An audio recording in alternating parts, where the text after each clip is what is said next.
Constructing perpendicular lines, parallel lines, and rectangles, part 2, or video 2. Okay, when we left off, I was drawing this line through the point that I was given and the point of intersection here to create my perpendicular line. And we're indicating now how we show perpendicular lines also, or parallel lines, I'm so sorry, parallel lines. You draw arrows through them to show that they're heading in the same direction with equal distances apart. So make sure that you put those symbols on there, and also at the ends of the lines, make sure that you're showing that they're segments, or sorry, that they're lines and they continue on forever. Infinitely, as we should say. So, next we're going to be working on creating rectangles.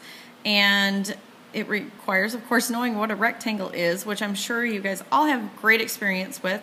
But a rectangle, as you know, has how many sides? All right, I hope you wrote down 4. And the opposite sides of a rectangle are what? They're parallel. And don't judge me if I spell parallel wrong, it's one of my weaknesses. And they are equal in length. Each angle of a triangle is, remember we just talked about it, it's the corner, and it would be perpendicular, so it would be 90 degrees. So, if we're going to create a rectangle, we can do it in 2 different ways, and we can use first a protractor. And it says right here we're going to create a rectangle using the given length and the expectation that the height will be 1.5 inches tall. So we'll definitely need our ruler. So from this corner we know that it needs to be 90 degrees. So I'm going to set this up. I'm going to mark 90 degrees. Then I'm going to use my ruler to show myself where 1.5 inches is. So I'm going to start at 2 inches right here. Line that up so it's 90 degrees, and if I go to 1 inch, then I've traveled 1 inch, and then I need to do a half. So I need to mark it right here, and that needs to be my corner. Then I have to do the same thing over here where I have, again, 90 degrees. I line it up at the corner. Be very particular. Accuracy matters when you're drawing. Imagine if you built a bridge and you didn't pay attention to the measurements or the accuracy of the angles. Your bridge might fall apart, and we don't want that to happen. People can get hurt that way. So, as we line it up, we need it to line up with our mark that we struck, and I'm going from 3.5 inches, so I need to go to 2.5 inches, up to 2. Make sure I'm marking it, that I know that that's my point. Okay, to make sure that we have this correct, I would do my other angle and make sure it's 90, not just mark across expecting it to be right. It should be if you did it accurately, but we want to be sure. So, last but not least, we go from here through our other 90 degrees, and it should all line up in the end. Ooh, awfully close. So, all of these are 90 degrees. And this is 1.5 inches long. Same over here. And we don't know this measurement, so we could actually use our ruler and measure. Make sure that we know where 0 is. Not always the end of the ruler. We need some new rulers.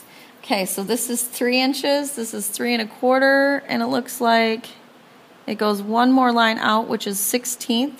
So 4/16 is a quarter, so that would be 5/16. So I'm going to measure it as 3 5/16 inches long. Now, if I'm going to use my compass, I'm going to do a similar thing as before. I need this to have a perpendicular right from here. So, of course, I need to extend that line as I did before so I can make my arcs. And I know that at times this can be cumbersome, but we need to be very careful to work through it, persevere, work hard at it. It will come to you the more you practice. And it's awkward at first when you start using these tools because most of you probably have never used a compass before. Okay, so now we know the length, so we can get our perpendicular.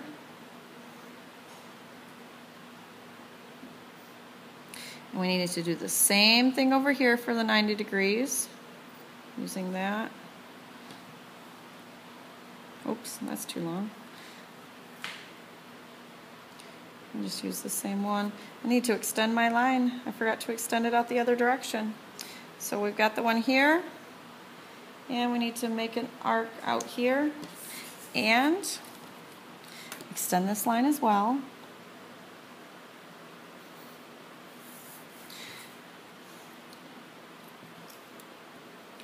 I need to check my length and create my arcs up this direction.